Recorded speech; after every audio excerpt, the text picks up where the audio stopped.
No, good evening, ma'am. Thank you for having me. So what do you advocate for at the Acquamund Water Safety, Mr. Sheyavali? At Acquamund, we advocate for water safety education. We just want to at least change the perception that we have in the community that swimming is a necessary skill that we need for survival. We also advocate for swimming skills and rescue skills, where we have a training program for younger children.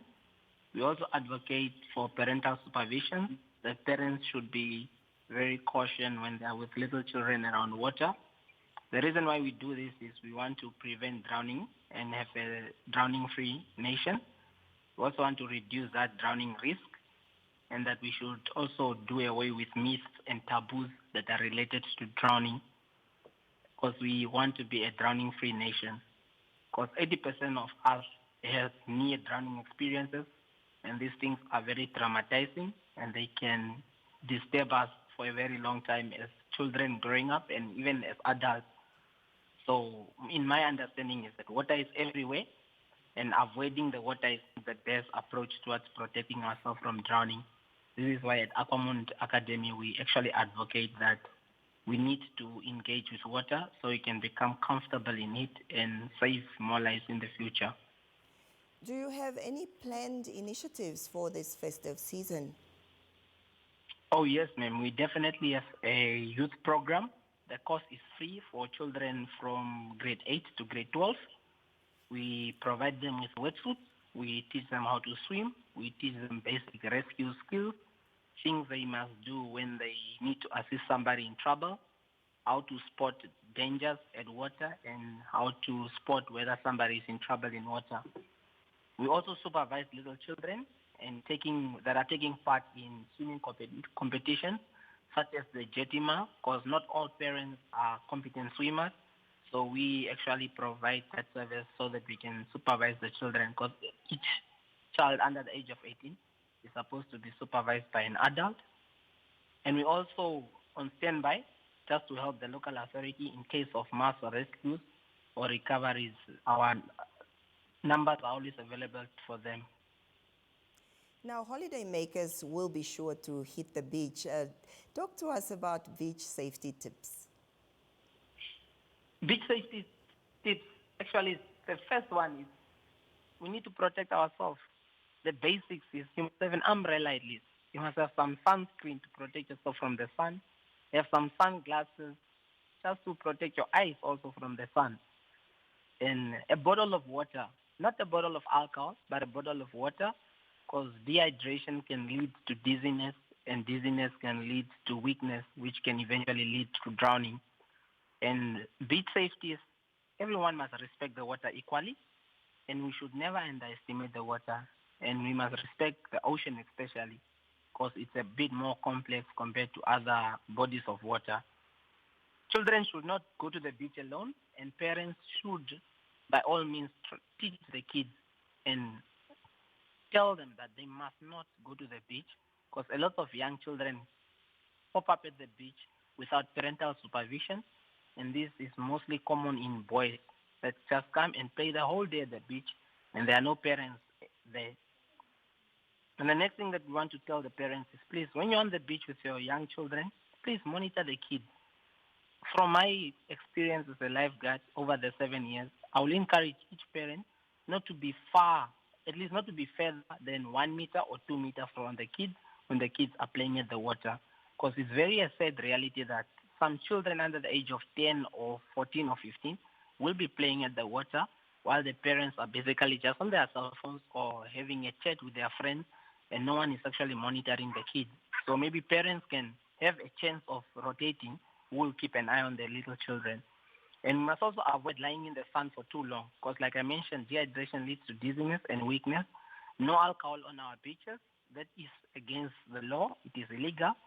The authorities actually throw it away on the beach. So if you come with your bottle of whatsoever, even if it's Jameson and you're drinking on the beach, the law actually states that it's either you finish it at that moment or it will be poured out, because no alcohol on the beach, because this is what actually leads to adults, especially males, to drown at the beach. And then the next thing is that parents must caution kids that are always playing breath holding games. This is a deadly game that must never be played by kids or kids pushing each other in the water and all that. And the other thing is that parents must encourage or motivate the kids or caution them not to play on the rocks because the rocks can get very slippery and we had a lot of head injuries and concussions from kids that were playing at the rocks and the waves tripped them off and then they had a lot of injuries. And the next thing is that in terms of beach safety, when we are heading to the beach, the land at the beach is not so even. So it's like there's a bit of sand dunes, and that's where the water is actually mostly strong because the beach is constantly transforming. So let me say, for example, if the parents were at the coast last December, and then they played at a certain area at the beach, it doesn't mean that area is safe this December because the beach kept transforming itself and maybe holes have developed under at that specific area. And last one is that parents should always encourage the children to swim at life-guarded areas, and parents must not try to walk with the children in the water because the depth underneath is not the same. It's not level. It's like a swimming pool where everyone can just walk. So that is the best advice that parents must avoid trying to walk in the water. Despite how shallow it might look, it might actually be deep in the water. And children must also wear bright swimming costumes because it increases their visibility in the water and it's also easy for lifeguards to spot them. What is the best time of the day to go to the beach so as to avoid the worst of the sun and possible sunburn? The best time for athletes is actually in the morning, the perfect time. But for families and beachgoers, anytime from 11 o'clock to 4 o'clock, the sun is perfect, the beach is calm, and sunburns are extreme from 1 o'clock to 3 o'clock. So my advice is that never swim at night or even play in the water during night. The safest beach to swim in Acquamund is at the Mole in front of Strand Hotel because there are lifeguards there. At Langstrand is the tidal pool, and in Walvis Bay is the Independence Beach, which is also known as the Vambu Beach. How can the average person tell if a tide is safe enough to go out for a swim or some frolicking in the water? This is actually very difficult to tell if the tide is safe because in my experience, the tide is never safe.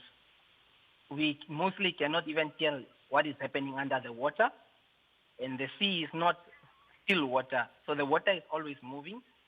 For safety, do not swim in the white foam because if you go to the beach, you'll always see that there is some white foam on top of the water.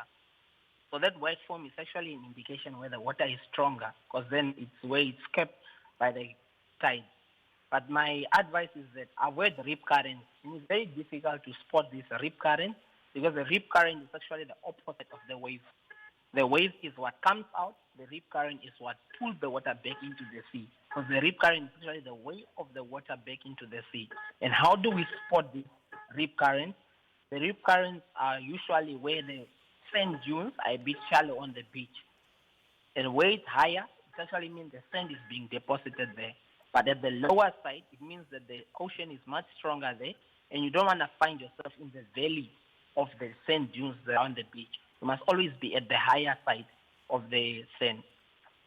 And just briefly before we let you go, if there is a drowning incident on the beach, as a member of the public, is it advisable to try and rescue the drowning individual? And if not, what's the course of action that one should take? My first thing is that people that come to the beach for holiday, swim where other people are swimming. Do not go look for privacy at the beach away from the people. Because swimming where people are, it's where you can get assistance. We don't need to be shy. Because there's a lot of people that come to the coast and they are shy to swim where people are. But in terms of public rescues, please do not attempt any rescue at the sea.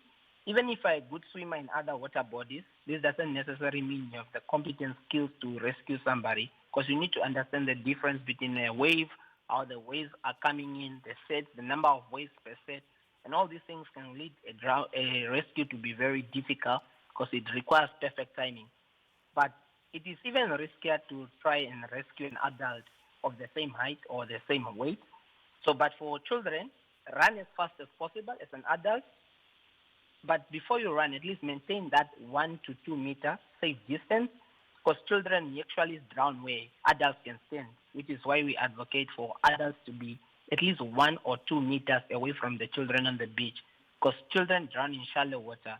So adults can actually stand where the kids drown, so you can always pull the kids out. But for an adult, especially those who are intoxicated, please call for help and never try to rescue an adult. Thank you. Avoid shallow water drowning. For parents, especially intoxicated people, they must not go and play at the beach. And scream, shout for assistance. When someone keeps coming up and down, always call for assistance. And when somebody keeps hitting the water, it's an indication that they are struggling. Call for help. And do not be ashamed to shout help, help, if you yourself find yourself in trouble. Thank you for that valuable information, Mr. Sheyavali. Welcome, ma'am.